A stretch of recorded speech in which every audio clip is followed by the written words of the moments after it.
Chapter 3: Importance of Humility and Devotion in Salah, which, if you recall, is one of the 6 points of the Tablighi Jamaat group.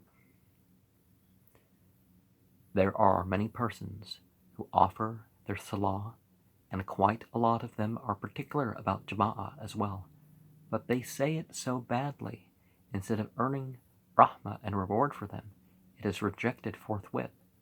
This, however, is not so bad as to discard Salah altogether, which, as we have already learned, is very serious. Some people just need to cut back on the coffee so they can sit still and pay attention. But although we are deprived of the rewards by saying a defective Salah, which is not accepted, yet we are saved from the crime of neglecting and disobeying Allah's commandments. However, when we spend our time, leave our work, and undergo inconvenience, then why should we not see that we get the best return for our time and labor by saying our Salah as best as we can? The third part is divided into 3 chapters. In the first chapter, a few quotations from the Holy Quran about the people who are condemned for the bad Salah and those who are praised for their good Salah are given. In the second chapter, stories about the Salah of a few lovers of Allah are collected. Love for Allah, not a euphemism. The third chapter consists of the sayings of the Nabi sallallahu alaihi wasallam on this subject. Or it's part B and C, but we see part A, quotations from the Quran. It is devotion which reaches Allah. 1. Lan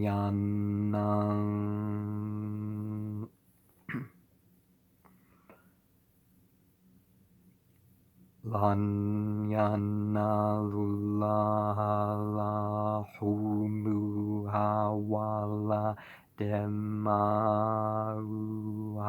wala kayanalu taqwa minkum. Surah 22, ayat 37. Their flesh and their blood reach not Allah, but devotion from you reacheth to Him. Although this particular verse refers to the animal sacrifice, yet in principle it equally applies to all other rituals. Its sincerity and devotion in a service by which it is accepted, by which its acceptance would be judged by Allah. You don't treat it just a ritual to get over with it. You're going to do your best. You're not just present, is my point. Mu'adh radiallahu anhu says, when Rasulullah sallallahu alaihi wasallam deputed me to Yemen, I requested him to give me some parting advice. He replied, be sincere in all your worship, as sincerity will increase the value of an action, however small it may be. That's part of the reason why we practice, is that a super sincere ritual prayer that things are just perfect, as far as one's physical and mental abilities for it, and perhaps you're honing your mental abilities too, but that may have more reward than a year's worth of meditating and stuff.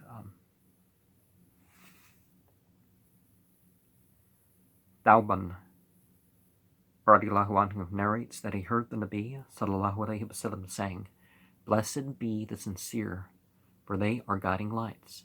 They cause the worst evils be driven off through their sincerity. It is said in another hadith, it is through the presence of the weak and due to their salah, that their sincerity, that Allah's help comes to all the ummah. 2. Importance of mindfulness in salah. Wailun lil musallin alladhina hum an salatihim sahun alladhina hum yura'un. And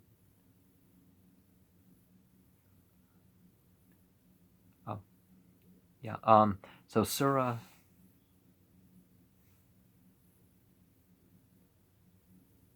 108.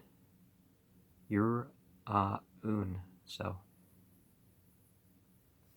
Ra, the site. Um, I keep on I'm not supposed to there.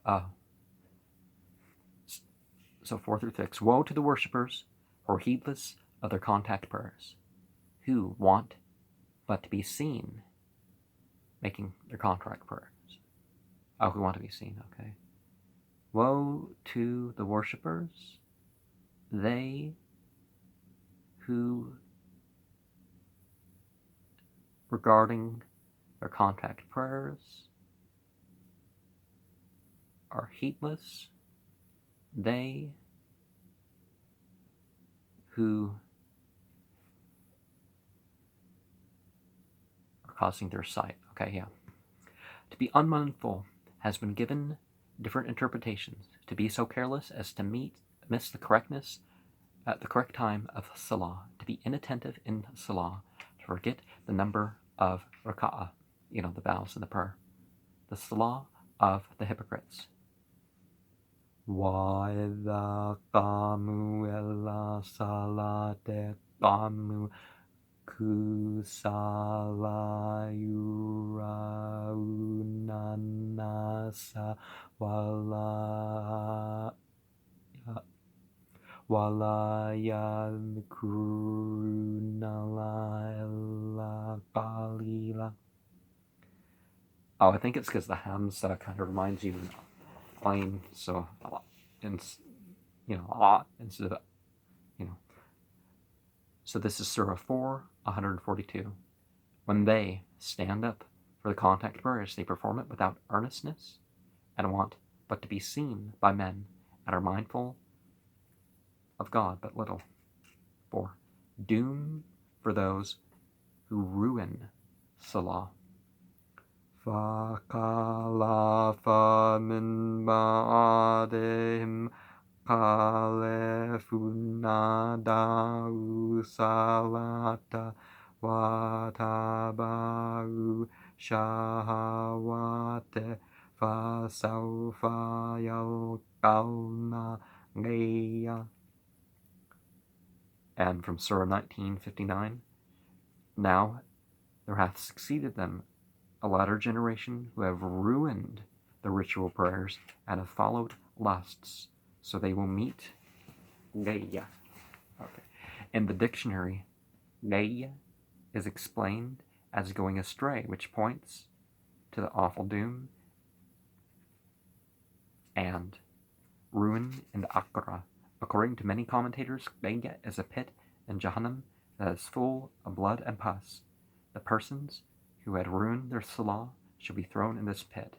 Now, Gay kind of reminds you of the Gaween, so it's like the Goyim, but in Arabic, you're having the letter N,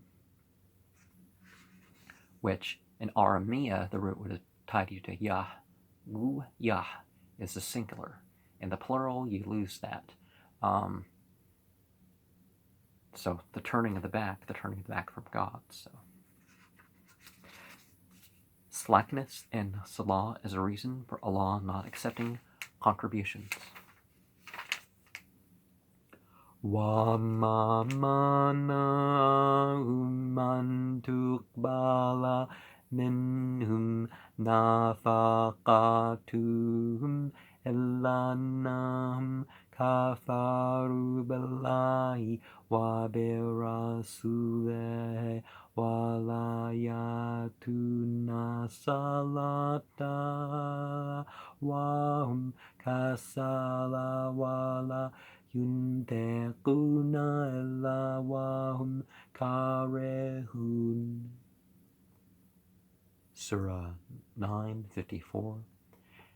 And nothing has prevented their spendings from being accepted from them, but they have disbelieved in Allah and His Messenger, and they do not come to the contact prayers but lazily, and do not spend but unwillingly. Note, the quotations 1 to 5 above relate to those who ruin their salah. On the other hand, the following speak to those whom Allah praises for their good salah. Paying heed to salah leads to the highest Jannah. قَدْ أَفْلَحَ الْمُؤْمِنُونَ الَّذِينَ هُمْ فِي صَلَاتِهِمْ خَاشِعُونَ وَالَّذِينَ هُمْ عَنِ اللَّغْوِ مُعْرِضُونَ وَالَّذِينَ هُمْ لِلزَّكَاةِ فَاعِلُونَ وَالَّذِينَ هُمْ لِفُرُوجِهِمْ حَافِظُونَ إِلَّا أَزْوَاجِهِمْ أَوْ مَا مَلَكَتْ أَيْمَانُهُمْ فَإِنَّهُمْ غَيْرُ مَلُومِينَ فَمَنِ ابْتَغَى وَرَاءَ ذَلِكَ فَأُولَئِكَ هُمُ الْعَادُونَ وَالَّذِينَ هُمْ لِأَمَانَاتِهِمْ وَعَهْدِهِمْ رَاعُونَ وَالَّذِينَ هُمْ عَلَى صَلَاتِهِمْ يُحَافِظُونَ أُولَئِكَ هُمُ الْوَارِثُونَ الَّذِينَ يُرِثُونَ الْفِرْدَوْسَ هم فيها خالدون. يرثون